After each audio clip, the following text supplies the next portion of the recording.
Now, our first part of our program is that we're going into our cash flow workshop. And that's why you're looking at Andy and Elliot here, who are my colleagues in this. Andy's in Chicago, Elliot's in California. And again, I'm here in New Hampshire. And people wonder why we do the cash flow, why we always begin with the cash flow work. Well, as you're about to hear from each of my colleagues and me, you can do a lot in business without profits. You can do a lot without sales. You can do a lot without the right co-packer, the right mix, without enough investors. You can get by. You cannot do a damn thing without cash. And take it from me and all the gray hair you're looking at, because I've lived without it. It doesn't work. You must, if you're going to be in control of your destiny, then you simply must be in control of your cash. And I don't care if you're running your household or a $500 billion company, a nonprofit, a for-profit. Your ability to predict and look ahead and know that you are not going to run out of cash is absolutely like breathing. It's your oxygen. And the whole key here is the forward-looking piece. It's no good to wake up in the morning and say, oh crap, I'm out of cash. That's too late. I mean, I've lived that way, and I can tell you it's a foot in the grave, if not, full burial. So the key here, and we're going to get into an actual model that we're sharing, and it's up on our website at hirshberginstitute.com. The key here is to develop the instinct and then to have the tool to be able to look ahead and see what's going on. And before I turn it to Andy, I'll just say what many of you have heard me say many, many times before. And believe me, there's nothing I'm going to be saying in these next 2 days that doesn't come from hard-earned lessons, from having made the mistakes myself. But I guarantee you, as an entrepreneur, and most of the 500 people on this thing right now are entrepreneurs, I guarantee you that you are an optimist. You may not think of yourself as an optimist, but you are. You wouldn't be doing this if you weren't.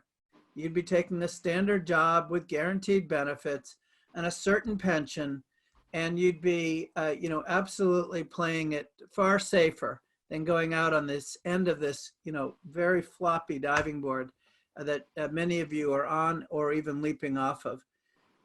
That means you need to be a little bit humble. It means you got to hold a mirror up. It means, in concrete terms, that you are going to project money coming in. You're going to project more money coming in sooner than it's going to come in. You are going to absolutely be looking at your numbers and putting the best possible spin on them. And conversely, you are going to be looking at your costs, the money that must go out the door to pay your suppliers, to pay your employees, to pay your cost of goods, to pay your rent, to pay your insurance, your legal. You're going to be looking at that and saying, no, I don't have to spend quite as much as that. It's not going to cost me that much, or I don't have to pay it quite as soon as that. They're going to go with me. And the combination, either of those, by the way, is deadly. The combination together can be fatal. So what I advise people in looking at cash flow, and Andy in a moment is going to distinguish between cash and profits.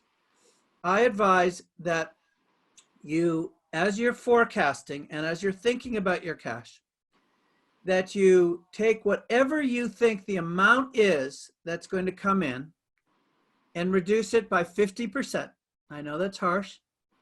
And delay it by at least 3, 4, 5 days, whatever it is. In the case of big investment money, delay it by a month. I'm in the middle this very second of closing on 2 financings. Both entrepreneurs are on the line here. Both thought that we would be closed last week. But between the lawyers and the bankers and technical terms, it's closing in 2 weeks. And believe me, they're biting their nails and saying, where's the cash? That's just the way it is. So delay out what you're forecasting, and we'll go through this in a real model, and reduce what you think's coming in. That's a starting point. Similarly, speed up what you're going to have to send out and maximize it. Put it at the highest number.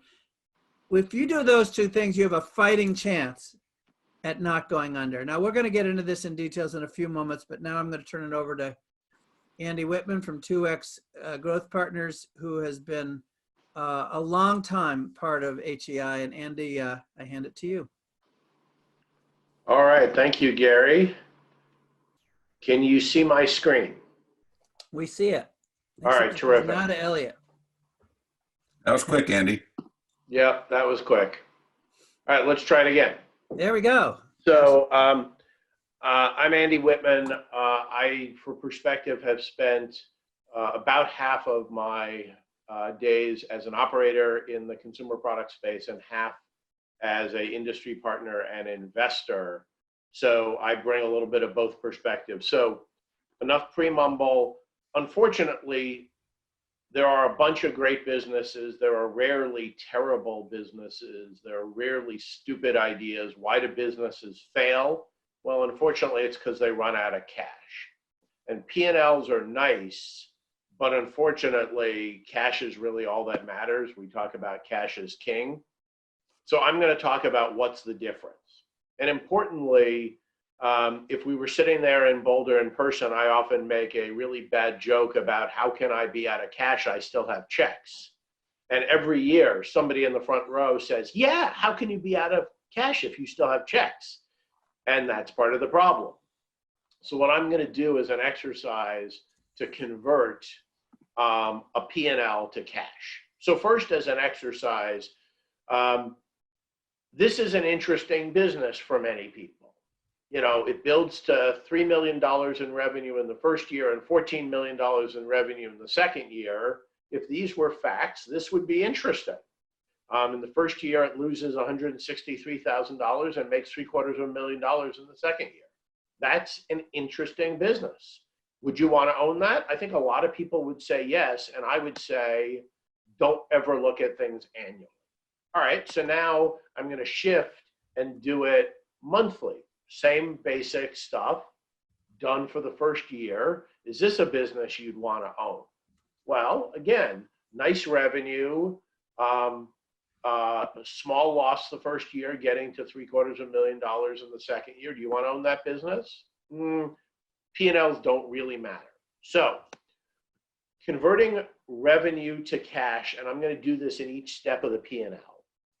I'll go quickly. We can take some questions, but if you are fortunate enough to have $100 on your price list and collect $100, I want to meet you, because unfortunately the rest of the world has cash discounts for early payment. Unfortunately, invariably, somewhere, somehow we have a bad debt.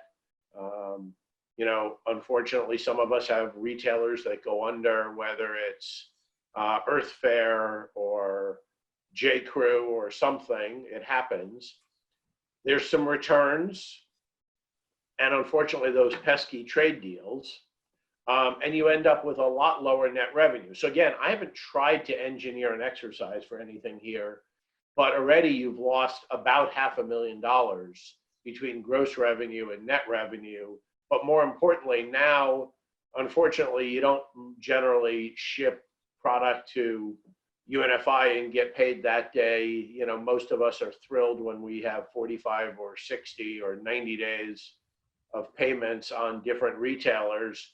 So now, unfortunately, all of it's delayed. So again, I'm only talking on a calendar year basis.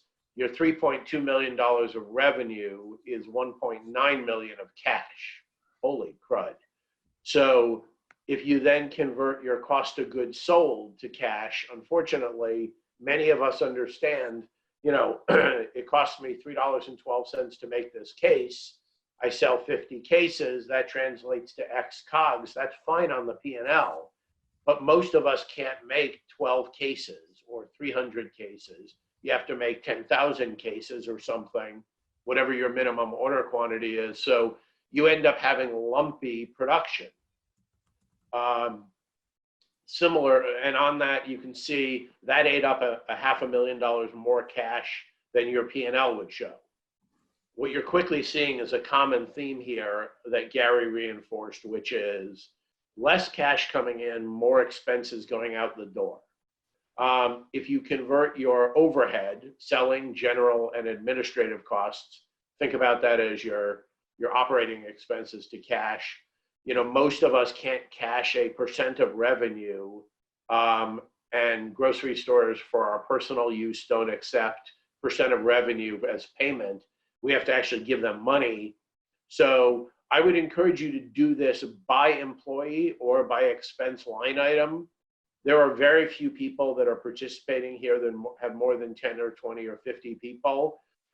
If you have a plant, maybe you have more, but a lot of us have 5, 10, 20 employees. I would list them by line item. They don't have to necessarily have the name, but, you know, title, role, whatever. And you lay out, you know, this is our head count for sales. You know, our marketing expenses, we probably have in advance of revenue, those pesky trade show costs that you pay for a year in advance or whatever. So that's converted to cash more upfront. Same on your overhead. You have to pay your insurance, whether you have sales or not, your rent, et cetera, tend to come before you have sales. So net, you got a couple $100,000 more of cash than you did on your P&L. So what does this look like? Again, we had a P&L that was $163,000 loss, and hopefully nobody will lose it in their pants when I show that this is $2.25 million of cash. If you were planning for $200,000 for a small buffer in your P&L, you are well out of business before you get through maybe the second quarter. So the point here is, as Gary has well said, it takes a lot longer than you think. It costs several times more than you think. And you need to plan and brainstorm hard on what you can do from a cash standpoint. Andy, let me just interject for a moment, because I know people are absorbing this.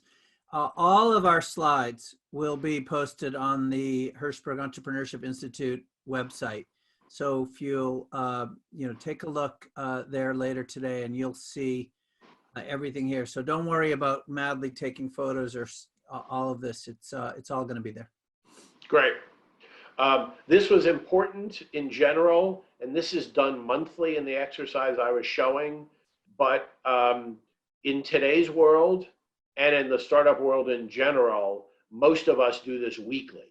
This is not a quarterly, once a year. This is, you do it and then you redo it and you redo it.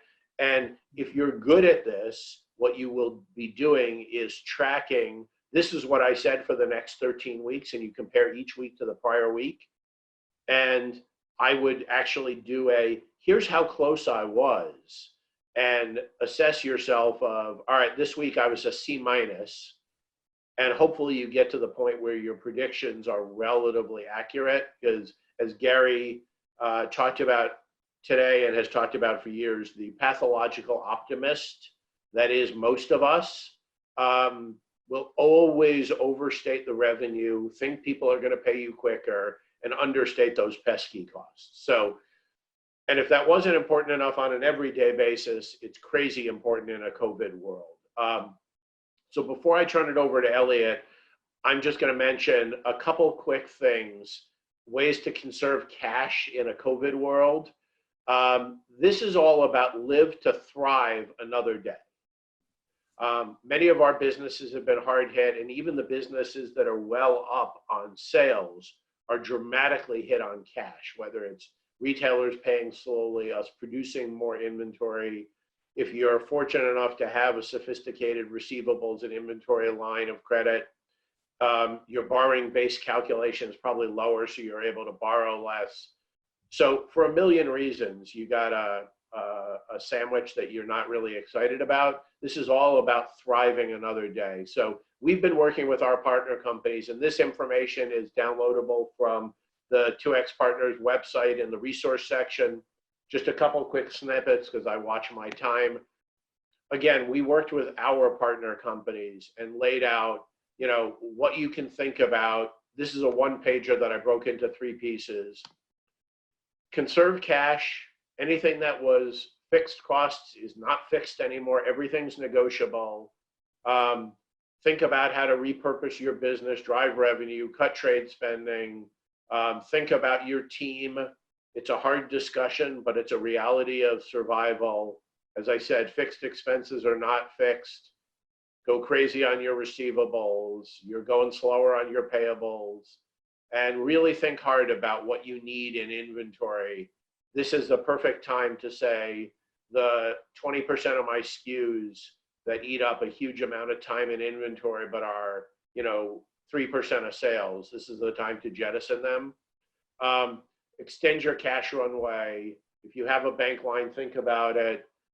Draw on your lines. This is not a time to worry about a few extra interest dollars. Hoard your cash. There are emergency loans, not only PPP, but the EIDL program. There are grants from Facebook, Google, and others. And check your insurance policies. Almost all of them will have an exclusion for pandemics.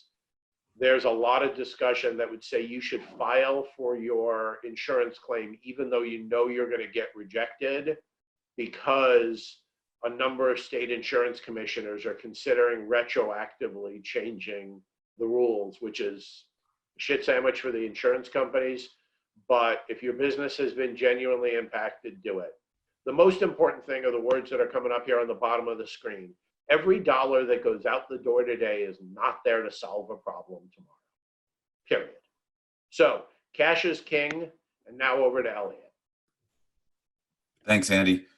Sure. I'm going to just give you all. So one of the things I love about HEI is that the whole purpose of this is education. And the whole purpose is that you walk away from today and tomorrow with actionable steps, things that you can do immediately in your business. So I'm going to share with you kind of 6 common pitfalls that I see with the founders and the brands that we work with day in and day out, and give you a little bit of more information for each of the 6. And I'll make sure these also get to the team at HEI and get onto the website. So number 1, the first is that every decision you make has cash implications. So you need to understand and look at every decision that you are making, whether that's growth decisions, whether that's team decisions, whether that's marketing decisions. Any of those decisions you're making have implications on cash. And before you make that decision, you need to know what the impact is going to be. The second is that transactional profitability and cash are not the same. So it's much like saying, man, the view from the top of this mountain is awesome, when the getting up there can kill you.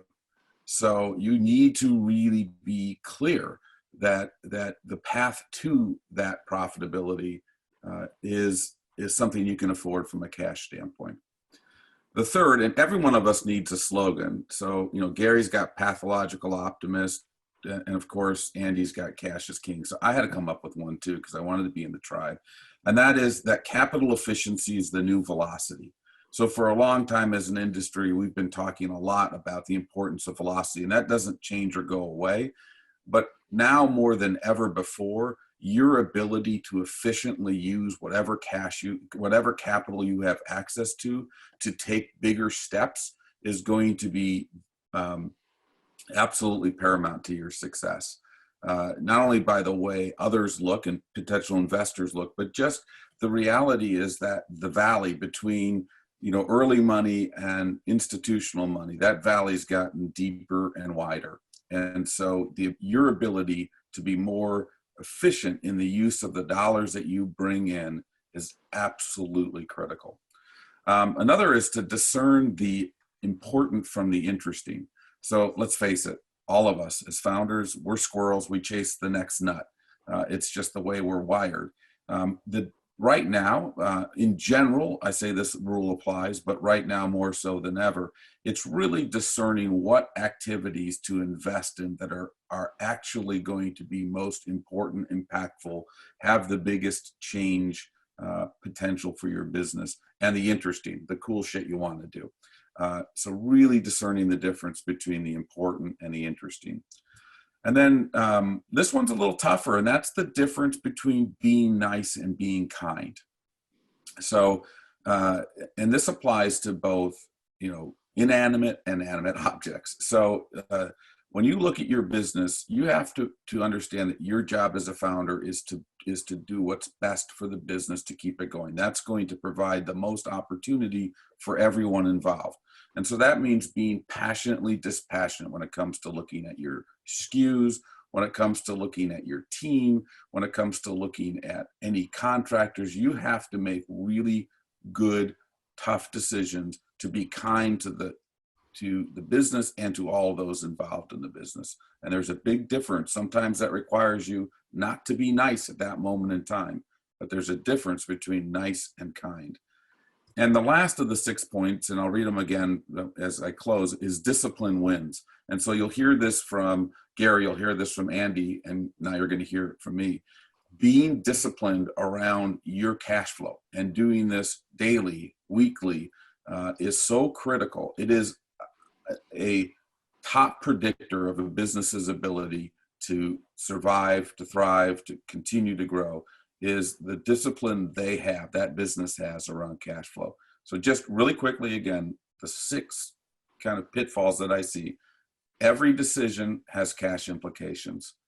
Transactional profitability and cash are not the same thing. Capital efficiency is the new velocity. You need to discern the important from the interesting. You need to understand the difference between being nice and being kind, and discipline wins. So Gary, we get to do the spreadsheet now. Excellent. That's such a great summary. And just before I share this, let me just underscore, because it's come up in a few questions already, and my colleagues have also commented on this. People are asking, well, how far out should you be forecasting? And I would say my answer is as far out as is necessary. And what I mean by that is, and as reasonable, what I mean by that is, you don't ever want to run out of cash, and only you know how long it takes to raise money from friends, family, angels, people like these guys, or many of the investors who you'll have tomorrow. But it takes a while, and during the COVID crisis, it takes longer. So you know how long it takes to line up at a bank, et cetera, et cetera. So I believe that, broadly speaking, one needs to forecast out at least a year and a half if you can. However, then there's the question of frequency. And that's what I'm going to share with you right now. Let me share my screen here. While you do that, Gary, let me answer one question that's come up twice now. My comment on insurance. Yeah. What I meant there was most of our business insurance policies have a specific exclusion that says, if you suffer a loss because of pandemic, sorry, that doesn't count. Even if you have an insurance policy that has that, the conventional thinking is, from all of the lawyers, is you should file a claim anyway if you genuinely have a claim that would have been paid otherwise, in case the rules retroactively change, such that ability to not pay based on a pandemic is deemed to not be a good reason. It's basically put yourself on the list in case. Back to you, Gary. Yeah, that's exactly right. Because this is going to go longer than people think. There's going to be a lot more calamity, and there's going to need to be changes in individual state regs. So Andy's 100% right. And if that isn't clear, type us some more questions, and we'll get to them throughout the day. Andy and I and Elliot and others will be on the chat all day long. So on this question of frequency, how, in other words, Andy showed you in his chart a monthly cash flow. Well, I can tell you that during my darkest days at Stonyfield from 1987 for 2 years, 23 consecutive months, I needed to do daily cash flows, daily. I knew the night before I was on such a limited, I was on fumes. And it's because we had brought our business back to this, our co-packer had failed. We brought our business back to this little tiny farm place, our Stonyfield farm, the little yogurt works that we knew we couldn't be efficient in. We had outgrown it a while ago, but we had nowhere else to go. And we didn't have the cash to replace it. And what that meant is we were burning cash constantly. Our gross margins were in the single digits. Okay. I mean, just absolute, a loser. And that meant that every single night I knew the next day how much was going to come in and how much was going, or how much was going out, and therefore how much needed to come in. And I tried every trick in the books to stretch. We, had the employee payroll contest. How long can you go without cashing your check? Of course, the reward was yogurt.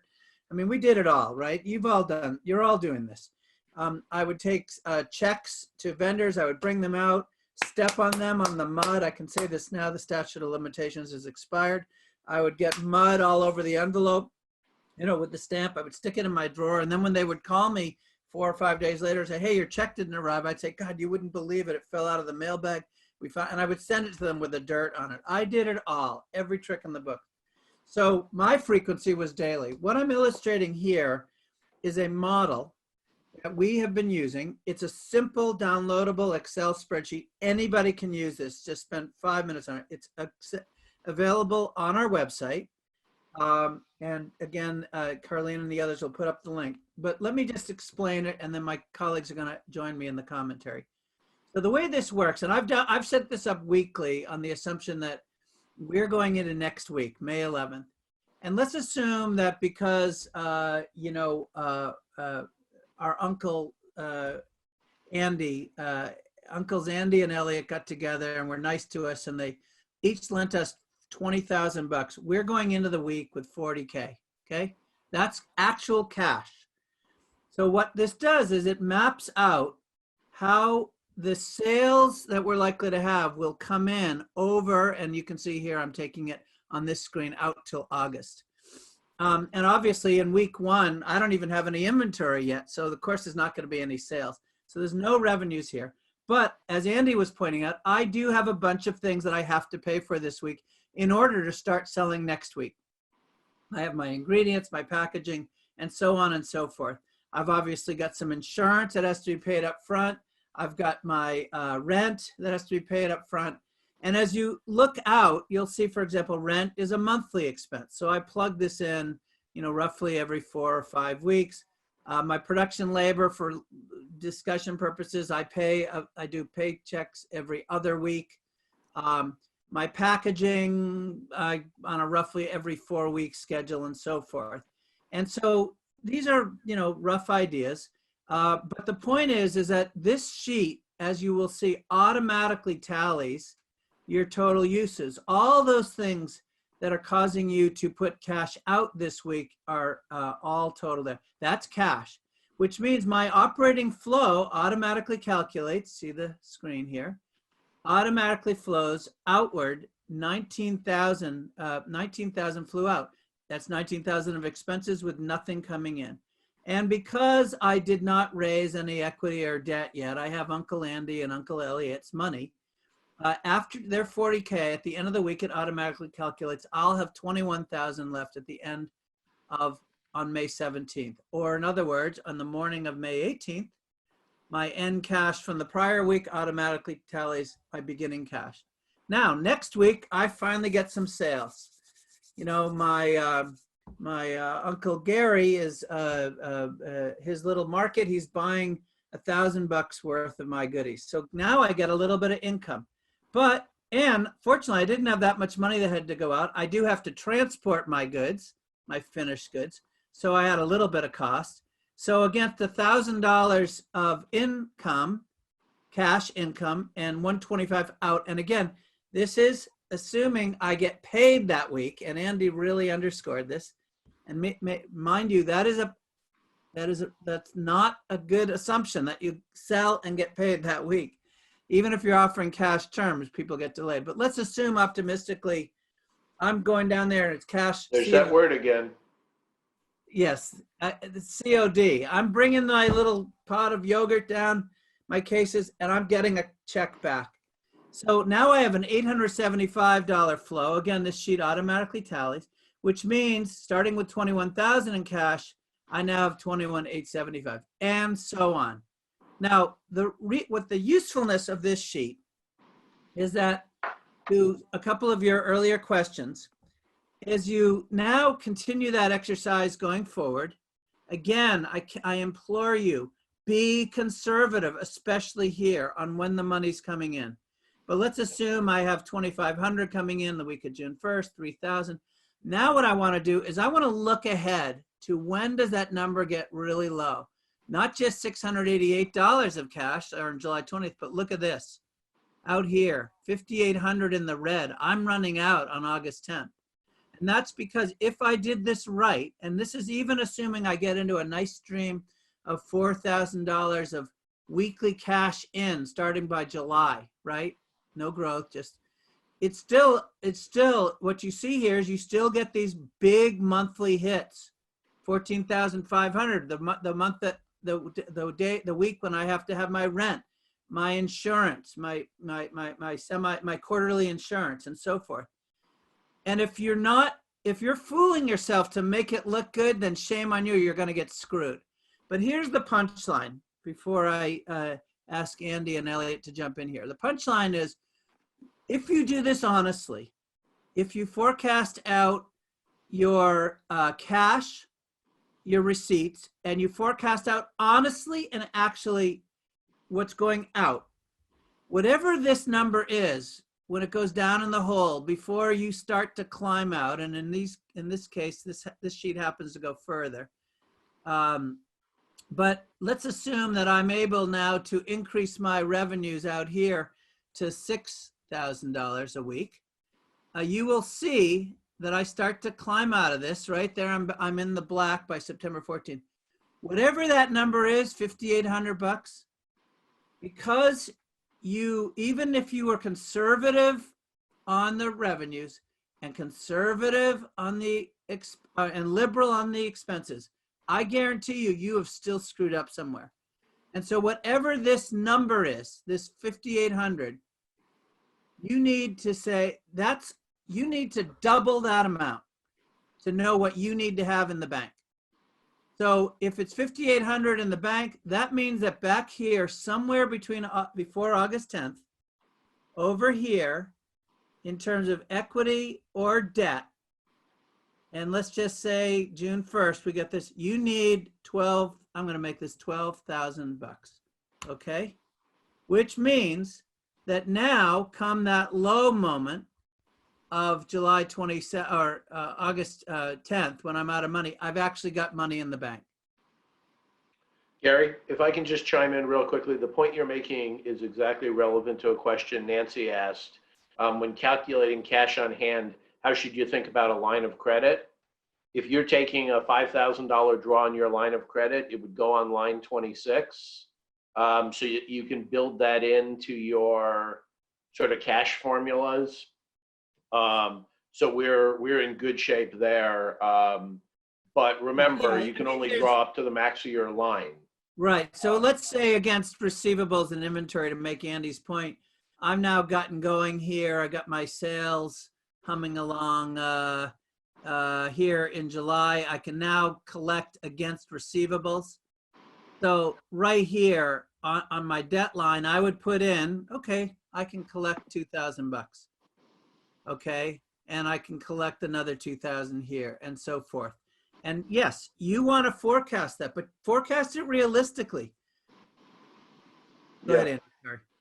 One other thing, a couple of people have asked various iterations of questions around, how do you think about sales relative to receipts? So if you go back up to the top, Gary, this is just a cash in. The line on 5, sales receipts, has nothing to do with sales. It's what do you collect? Right. And for anybody that is selling to Neiman Marcus, they filed for bankruptcy 3 minutes ago, so your receivables have gone to zero. What most of us do is have a separate spreadsheet on another tab that says, here's my sales, here's the terms to the question I think it was Jamie asked, and said, all right, this one's net 10, this one's net 30, regardless of what the rules are. This is by week when I think I'm going to get the cash, and then you pull the cash into this spreadsheet. When you're really small, it's really easy to do. As you get bigger, it's a little more complex. But I've got $20 million companies that are managing that spreadsheet by week by PO, especially for risky retailers. So I hope that's helpful, Jamie. Yeah, and Yeah. I'm looking at a couple more questions, Elliot. Excuse me 1 second. Somebody asked about factoring interest on that debt. So indeed, you know, I listed a bunch of things here, but this is your spreadsheet, right? Adopt it to your needs. So, you know, slog in I got to get these faces out of my way here. Slog in a row and pop in your interest. This is cash, right? This is not like doesn't matter that it's below the line or anything like that. This is not about accruals. Correct. This is the important thing here is this is real time, real money, really, it's really flowing out. And similarly, somebody else asked about, sorry, forgive me guys, there was one other question I wanted to quickly, oh yes, on the collections, on this question that Lauren asks, and Steve, we're gonna come to your inventory point in just a second. Lauren, you're asking about, you know, forecasting here. So what Andy was just saying, just to illustrate, is let's say I get $2,500 of actual sales here on the week of July 1st, but I'm not going to be paid till here. Well, slide that little puppy over, you know, take that thing right out of there and, you know, plug it in right here. Okay. It's an interactive living spreadsheet. Forget my, I won't correct the sheet later, but the point is it's got to be alive. You've got to keep this real time. We have an attendee, I can tell you right now, and Elliot and I are on her board, who is in a fast growing but very dynamic brand new company. She's the CEO. And we got her going on this sheet, and now she's doing this daily. And boy, I'll tell you, it's saving us because there's so many things coming and going, and with COVID, unpredictable. Elliot, you were going to make a comment. Yeah, just a couple, and we hit a couple on the questions. I just wanted to make sure they were answered. But I mean, one thing that should be evident to everybody is how disconnected sales revenue is from cash.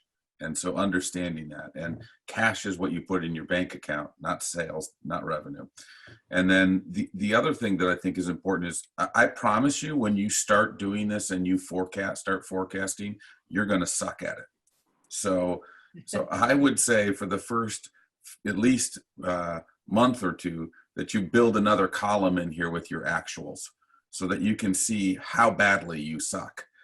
Because to Gary's point, we're all optimists, and what's important is to know your own forecast error and begin to have a better sense of predictability around your business. So put in what you think you're going to get in June 1st, and then when June 1st comes, put in what you actually get and see how big that delta is. And over time, if you do that, that delta will close. You'll become better able to be predictive of your own business. And trust me, we all talk a lot about things right now around uncertainty. This is one way you can begin to remove some of the uncertainty in your business, is by controlling and understanding the flow of cash and being able to be more predictive of when that cash will come in and when it goes out.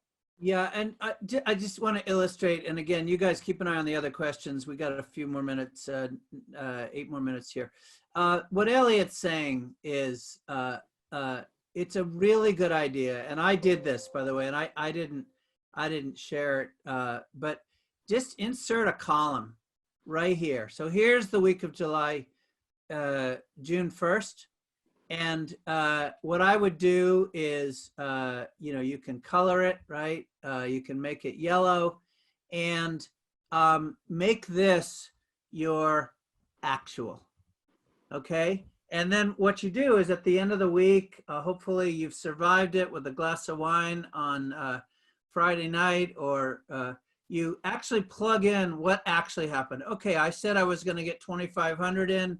Gosh, I only got 1,600. To Andy's point, there were some pesky discounts. I said this was going to go out, but actually, this went out. I forgot this. And by keeping an eye on this, right, by keeping this extra column right there tracking, and like I said, put it, literally put it in yellow, right? Do it in a in a way that makes it easy for you to actually see later, that will allow you to over time learn, gee, these are my mistakes. This is how I keep fooling myself, and I'm not going to do that anymore. Guys, any other comments? Yeah. By the way, on that, I recommend that most people, at a minimum, copy and paste in hard code every week the total income and the total uses on the bottom of the spreadsheet. Just hard code, copy and paste before you start your next week actualized, so that you have in one spreadsheet as opposed to having to look back at several files. Right. Here's what I said my total cash was in and out for each week, so that you can sort of see how you did. At a minimum, do that. Couple of quick things. Steve asked about inventory. The answer is you produce inventory when you need it, right? So if you're doing ingredients, packaging, unfortunately, you can't do a lot of that just for the amount you need for this week's production. You can't run film for just 25 cases. So you have to do that in quantities. So based on your sales forecast, you have to say, based on my sales forecast, that means I need 3,000 pounds of this raw material and 10 rolls of this and such. And unfortunately, that's the reason the costs are significant. Similarly, Alexander asked if we have recommendations how to do this on a daily basis. The honest answer is it's the exact same spreadsheet. You just change it to days instead of weeks. If you find that you're doing it monthly and you're constantly feeling like you're out of cash, you're not doing it often enough. If you're doing it weekly and you're finding that, oh God, I'm totally out of cash and I'm getting surprised, then weekly is not often enough. So that's sort of my 2 cents on. Yeah. Elliot, you want to speak to the QuickBooks question? Yeah, I was just going to do that. So there are a couple questions on QuickBooks. QuickBooks will do it. I think that it only goes down to the month. It may go down to the week, but my personal recommendation is that's a cheat. It isn't until you intimately get into this kind of spreadsheet and do it yourself and manually put these things in that it begins to imprint in your brain how your cash is moving in your business.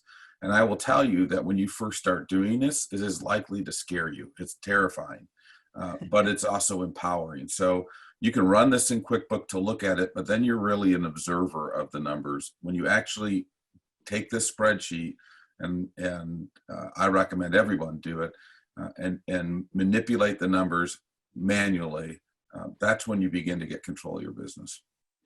Yeah. And Irene, you're right. It is very manual. But that's the way you're all over all the little details of your business. Yeah. I mean, that is such an important question and point. I just need to underscore this. All of these things here, well, back up. These periods, like I said, I did this daily, okay? And I lived with a daily for 23 months, okay? So you can imagine that, right? Those were the nights when I was tiptoeing over on Wednesday night before payroll on Thursday from my bedroom to my office 50 feet away to call my mother-in-law to see if I could borrow $2,500. And my wife was lying in bed calling her saying, Mom, here he comes, don't do this, okay? This was a nightmare, and it went on and on and on and on. But similarly, make it fit for you. You'll have a different set of these, change all of it. Brooke asked the question, this sheet, the reason I love this tool is it's simple, it's user-friendly.